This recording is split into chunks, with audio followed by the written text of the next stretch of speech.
தொழில்ல கொஞ்சம் யாருக்காவது பையனுக்கு கொடுத்துடலாம், பொண்ணுக்கு கொடுத்துடலாம், அல்லது அந்த தொழில டிராப் பண்ணிடலாம் அப்படிங்கிற எண்ணத்தை எல்லாம் கொடுப்பார். போதும், நம்ம சம்பாரிச்சது போதும் அப்படிங்கிறது. அதே போல இன்னொருத்தரை சார்ந்து வாழ வேண்டிய ஒரு சூழ்நிலைகளையும் அவர்கள் மூலமாக ஒரு மனக்கசப்புகளையும் நிச்சயமாக ஏற்படுத்தி கொடுப்பார். இது 3வது சுற்றுக்கு வரக்கூடிய ஒரு பொருள். அப்போ முதல் சுற்று, 2வது சுற்று, 3வது சுற்றுக்கு 10, 11ஆம் அதிபதி சனி 12ல இருந்தா இந்த விஷயத்தை கொடுப்போம் அப்படிங்கறத அவரு தெள்ள தெளிவா சொல்லிட்டாரு. அப்ப பண ரீதியாக, குடும்ப ரீதியாக பிரச்சனைகளை கொஞ்சம் கொடுப்பார். அந்த குடும்பத்துக்குள்ள இருக்கக்கூடிய என்னென்ன பிரச்சனை, அப்ப நம்ம குடும்பத்தை எப்படி ஹேண்டில் பண்ணி கொண்டு போகணும், நம்ம குடும்பத்தினுடைய தன்மைகள் என்ன அப்படிங்கறத காட்டி கொடுத்துருவார். அப்ப அவரே உங்களுக்கு சுக்கிரன் 7ஆம் அதிபதியும் ஆகிறதுனால திருமணத்தை கண்டிப்பா செஞ்சு கொடுப்பார். எப்பவுமே 7.5 சனியில தான் திருமணம் நடக்கும், வீடு கட்டுவாங்க, சொத்து வாங்குவாங்க, எல்லாமே 7.5 சனியில தான் நடக்கும். எப்படி நடக்கும் அப்படின்னா கொஞ்சம் ஸ்ட்ரகிள் ஆகும். கடனை ஏற்படுத்த வச்சு அல்லது கடன் கட்ட முடியாம கடனே வாங்காம எப்படி வாழணும், கடன் இல்லாம ஒரு மனுஷன் பொழைக்க முடியுமா அப்படிங்கிற விஷயத்தை இவர் ஏற்படுத்தி கொடுத்துருவார். ஏதாவது கேஸ் ஏதாவது நடந்துட்டு இருக்குது அப்படின்னாலும் கூட அந்த கேஸுக்கு உண்டான நல்ல லாயர் என்ன, அந்த கேஸ் எப்படி மூவ் பண்ணலாம் அப்படிங்கிற விஷயத்தை கொடுத்துருவார். நல்ல வேலை வாய்ப்புகளை ஏற்படுத்தி கொடுப்பார். ஏன்னா உங்களுக்கு வந்து இந்த காலகட்டங்கள்ல வேலையில ரொம்ப ப்ரெஷர் பண்ணி கொடுப்பாரு. அதே போல வேலையை விட்டு போயிடலாமா, அடுத்த வேலைக்கு போயிடலாமா, அந்த வேலையில வந்து உங்களுக்கு கடின உழைப்ப போட்டு அடுத்தது ஜெயிப்பதற்குண்டான ஒரு வாய்ப்பையும் ஒரு அனுபவத்தையும் நிச்சயமாக ஏற்படுத்தி கொடுப்பார். திருச்சிற்றம்பலம். தென்னாடுடைய சிவனை போற்றி, எந்நாட்டவருக்கும் இறைவா போற்றி. அனைவருக்கும் வணக்கம். 29/3/2025 திருக்கணித முறைப்படி சனி பகவான் கும்ப ராசியிலிருந்து மீன ராசிக்கு பயிற்சியாக போகிறார். சனி பகவானை பொறுத்த வரைக்கும் நன்மையே அதிகமாக செய்யக்கூடிய ஒரே கிரகம் அப்படிங்கிறது தான் பெயர். ஏன் அப்படின்னு பாத்துட்டீங்கன்னா, சனி வரக்கூடிய இடத்துல அங்க இருக்கக்கூடிய அழுக்குகளை, அங்க இருக்கக்கூடிய பிரச்சனைகளை, இப்ப சனி 4ஆம் இடத்துக்கு வருகிறார் அப்படின்னா, 4ஆம் இடங்கிறது வீடு, மனை, சொத்துக்களை சொல்லக்கூடிய ஒரு இடம். அப்போ உங்களுக்கு சொத்து பிரச்சனைகள், வீடு சம்பந்தப்பட்ட பிரச்சனைகள், வாகனங்கள் சம்பந்தப்பட்ட பிரச்சனைகள் எது இருந்தாலும் அதை சரி செய்து கொள்வதற்கே அவர் வருகிறார் என்பதுதான் இது முதல் காரணமாக இருக்கும். நம்மளை அவர் ஒரு நேரான பாதையில கொண்டு செல்வதற்கு மட்டுமே அவர் வருகிறார் அப்படிங்கிறத நம்ம முழுமையா எடுத்துட்டு எல்லாருக்குமே, எல்லா ராசிக்குமே 6 ராசியை பிடிக்கிறார் அப்படின்னாலோ, 6 ராசியை விடுவிக்கிறார் அப்படின்னாலோ, மிச்சம் இருக்கக்கூடிய அந்த கட்டத்துல இருக்கக்கூடிய கிரகங்களுடைய தன்மைகளையும் அவர் நமக்கு வெளிப்படுத்துவார் அப்படிங்கிறதா உண்மையான பொருள். இப்ப உங்க ராசிக்குண்டான சனி பயிற்சி எப்படி இருக்கும் அப்படிங்கிறத நம்ம முழுமையாக பார்க்கலாம். மேஷ ராசிக்குண்டான சனி பயிற்சி பலன்களை பத்தி பார்க்கலாம். மேஷ ராசிக்கு சனி பகவான் விரயத்துக்கு வரப்போகிறார், 12ஆம் இடத்துக்கு வரப்போகிறார். அப்போ ஜாதக ரீதியாக சனி பகவான் உங்களுடைய ராசிக்கு 10 மற்றும் 11ஆம் அதிபதி, விரையான்னு சொல்லக்கூடிய 12ஆம் இடத்துக்கு வரப்போகிறார். அப்ப முதல்ல நம்ம தெரிஞ்சுக்க வேண்டிய விஷயம் என்னன்னு பாத்துட்டீங்கன்னா, ஒரு கிரகம், அதாவது நமக்கு நன்மைகளை செய்யக்கூடிய, அதாவது உங்களுக்கு லாபத்தையும் தொழிலையும் கொடுக்கக்கூடிய ஒரு சனி பகவான் 12ஆம் இடத்துக்கு வரும்போது தொழில் ரீதியான விரயங்களை முதல்ல கொடுப்பார். ஃபர்ஸ்ட் உள்ள என்ட்ரி ஆன உடனே நீங்க ஃபர்ஸ்ட் தெரிஞ்சுக்க வேண்டிய விஷயம் என்னன்னா, விரயத்துக்கு வருகிறார் அப்படிங்கும் பொழுது ஃபர்ஸ்ட் உங்களை வந்து விரயம் தான் பண்ண வைப்பார். கையில இருக்கக்கூடிய பணம் எல்லாம், பேங்க்ல இருக்கக்கூடிய பணத்தை எல்லாமே லாக் பண்ணுவார். எதுவுமே இல்லாம தனிச்சு நிக்க வைப்பார் அப்படிங்கறதுதான் உண்மை. இது முதல் காரணம். 2வது என்னன்னு பாத்துட்டீங்கன்னா, வேற 12ஆம் இடங்கிறது அலைச்சல்னு சொல்றோம். அப்ப நிறைய அலைச்சலை பண்ணுவார். பயணத்தை அதிகமா மேற்கொள்ள வைப்பார். ஏதோ இடத்துக்கு ஒரு இடத்தை விட்டு ஒரு இடமாற்றம் பண்ண வேண்டிய ஒரு சூழ்நிலைகளை கொடுப்பார். நிறைய பேர் வந்துட்டு சொந்த ஊர்ல இருக்கிறோம், பூர்வீகத்துல இருக்கிறோம், இங்க இருந்து வெளிநாடு போறோம், வெளியூர் போறோம் அப்படின்லாம் இருந்தீங்கன்னா இது ஒரு நல்ல பீரியட் அப்படிங்கறத நம்ம எடுத்துக்கலாம். அப்ப கண்டிப்பாக உங்களுக்கு முதல் சுற்றாக இருந்தால் வெளிநாடு வெளியூர் பயணத்தை நிச்சயமாக ஏற்படுத்தி கொடுப்பார். அப்ப அவரே 10க்கும் 11ஆம் அதிபதியும் ஆகிறார். அப்போ தொழில் இருக்கக்கூடிய பிரச்சனைகளை சரி செய்து கொடுப்பதற்கு ஒரு நல்ல காலம். ஏன்னா 10ங்கிறது தொழில், உங்களுடைய கர்மா. 10ஆம் இடத்தை வச்சுதான் உங்களுடைய கர்மா என்ன அப்படிங்கறத நம்ம கணிக்கணும். அப்போ இந்த 10 குடையவராக இருக்கக்கூடிய சனி 12க்கு வரும்போது கண்டிப்பாக தொழில்ல ஒரு சின்ன சின்ன லாஸ் ஏற்படுத்தி கொடுப்பார். அடுத்தது என்ன பண்றதுன்னு ஒரு முடிவெடுக்க முடியாத தன்மைகளை ஏற்படுத்தி கொடுப்பார்.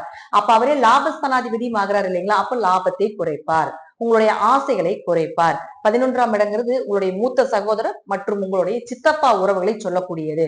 அப்ப மூத்த சகோதரர்களும் சித்தப்பா உறவு முறைகளில் ஒரு மனக்கசப்புகளையும் ஒரு பிரிவினைகளையும் சின்ன சின்ன ஏதாவது ஒரு வம்பு வழக்குகளையும் கொடுப்பார் அப்படிங்கறத அமைப்பு. அப்ப அந்த உறவுகள் கிட்ட கொஞ்சம் கவனமா இருக்கணும். முடிந்த அளவுக்கு மௌன விரதம், எதையும் யோசிச்சு சிந்திச்சு ஒரு முறைக்கு பல முறை இது செய்யலாமா வேண்டாமா, இது நமக்கு செஞ்சா நல்லது பண்ணுமா, ஏன்னா உங்களை பிளாக் தான் பண்ணுவார். எப்படி உங்களை கெடுத்து விடுறதுக்கு தான் ஃபர்ஸ்ட் பண்ணுவார், கெடுத்து கொடுப்பார். சனி பகவான் வந்து ஃபர்ஸ்ட் கெடுத்துட்டுருவார், அதற்கப்புறம் தான் கொடுப்பார் அப்படிங்கிற அமைப்பு உண்டு.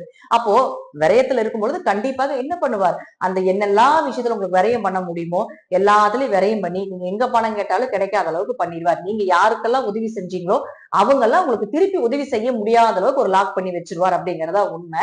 அப்போ இது 2வது சுற்றா இருக்குது. ஒரு வேலை 30ல இருந்து 60 வயசுக்குள்ள இருக்கிறீங்க, அதிகபட்சமா 40 தாண்டிட்டீங்கன்னா மிகப்பெரிய வளர்ச்சி கொடுத்துட்டு போயிடுவார். ஒரு அனுபவம், விரயங்கள் வரும். ஆனா அந்த விரயத்து மூலமாக ஒரு நன்மைகள், சுப விரயங்கள், ஒரு வீடு கட்டுறது. 30 to 60க்குள்ள இருந்தா கண்டிப்பாக சுப விரயத்தையும் அதே போல கடின உழைப்ப போட்டீங்கன்னா மிகப்பெரிய ஒரு வளர்ச்சியும் நிச்சயமாக ஏற்படுத்தி கொடுத்துட்டு தான் அவர் போவார். அடுத்தது 3வது சுற்று 60ல இருந்து 90 வயதுக்குள்ள வரும். அப்ப இந்த 60 to 90 வயதுக்குள்ள வரக்கூடிய சனி பகவான் என்ன பண்ணுவார்னா நோயை கொடுப்பார். தொழில்ல கொஞ்சம் யாருக்காவது பையனுக்கு கொடுத்துடலாம், பொண்ணுக்கு கொடுத்துடலாம், அல்லது அந்த தொழில டிராப் பண்ணிடலாம் அப்படிங்கிற எண்ணத்தை எல்லாம் கொடுப்பார். போதும் நம்ம சம்பாரிச்சது போதும் அப்படிங்கிறது. அதே போல இன்னொருத்தரை சார்ந்து வாழ வேண்டிய ஒரு சூழ்நிலைகளையும் அவர்கள் மூலமாக ஒரு மனக்கசப்புகளையும் நிச்சயமாக ஏற்படுத்தி கொடுப்பார். இது 3வது சுற்றுக்கு வரக்கூடிய ஒரு பொருள். அப்போ முதல் சுற்று, 2வது சுற்று, 3வது சுற்றுக்கு 10, 11ஆம் அதிபதி சனி 12ல இருந்தா இந்த விஷயத்த கொடுப்போம் அப்படிங்கறத அவரு தெள்ள தெளிவா சொல்லிட்டாரு. அடுத்தது பாருங்க, இப்போ இந்த சந்திரன் அப்படின்னு நம்ம போட்டிருக்கோம் இல்லைங்களா, இந்த சந்திரன் அப்படின்னு போட்டிருக்கிற இடத்துல உங்க ஜாதகத்துல என்னென்ன கிரகங்கள் இருந்தாலும் அந்த கிரக ரீதியான உறவுகளையும் பாதிக்கும். அதே போல அந்த கிரக ரீதியான உறவுகளுடைய உண்மை தன்மை, உண்மை முகத்தையும் காட்டி கொடுத்துருவார். அடுத்தது பாருங்க, அதே இடத்துல வேற எந்த கிரகங்கள் இருந்தாலும் நிச்சயமா பாத்துக்கோங்க, வேற எந்த கிரகங்கள் இருந்தாலும் அந்த கிரகத்தினுடைய காரகம் இந்த பிறவியில அந்த கிரகம் உங்களுக்கு என்ன கொடுக்கணும் அப்படின்னு இருக்குதோ அந்த கிரகத்தினுடைய கெட்டதையை விலக்கி அதை வந்து இப்ப வந்து அதெல்லாம் ரிப்பேரா இருக்குன்னு வச்சுக்கோங்களேன், அது வேலை செய்யாம இருக்குதுன்னா சனி வரும்பொழுது அதனுடைய வேலைகளை தொடக்கும், அதனுடைய உழைப்பை போட வேண்டிய ஒரு சூழ்நிலைகள் வரும். இப்போ சந்திரன் இருக்கிறதுல சூரியன் இருக்காருன்னு வச்சுக்கோங்களேன், ஒரு பொதுவா ஒரு பலன் சொல்றேன். சூரியன் இருக்கார் அப்படின்னா இப்போ மேஷராசியை பொறுத்த வரைக்கும் சூரியன் வந்து 5ஆம் அதிபதி. இப்ப இதுல எங்க 5ஆம் அதிபதி அப்படின்னு சொல்லக்கூடிய சூரியன் இருந்தாலும் உங்க குழந்தைகள் கிட்ட இருக்கக்கூடிய கெட்ட விஷயத்தை உங்களுக்கு காட்டிடுவார். குலதெய்வம் தெரியாம இருக்கு அப்படின்னா அந்த குல தெய்வத்தினுடைய அனுகிரகத்தை கொடுப்பார், குலதெய்வத்தை கண்டுபிடிக்க வச்சிருவார். அதே போல பாருங்க, அதே இடத்துல செவ்வாய் இருக்காருன்னு வச்சுக்கோங்களேன். இப்ப செவ்வாய் உங்களுக்கு 1, 8 குடையவர். அப்போ நீங்க யார், உங்களுடைய திறமை என்ன, உங்களுடைய தன்மைகள் என்ன. அதே போல சனி வர்றப்ப ரகசியங்களை வெளியே கொடுத்துரும் அவர், ஏன்னா 8ஆம் இடம் தான் ரகசியம். அப்ப உங்க ரகசியம் நீங்க ரொம்ப நாளா ஏதோ ஒரு ரகசியம் வச்சிருப்பீங்க இல்லையா, அந்த ரகசியத்தை எல்லாத்தையுமே காட்டி கொடுத்து விடுவார்.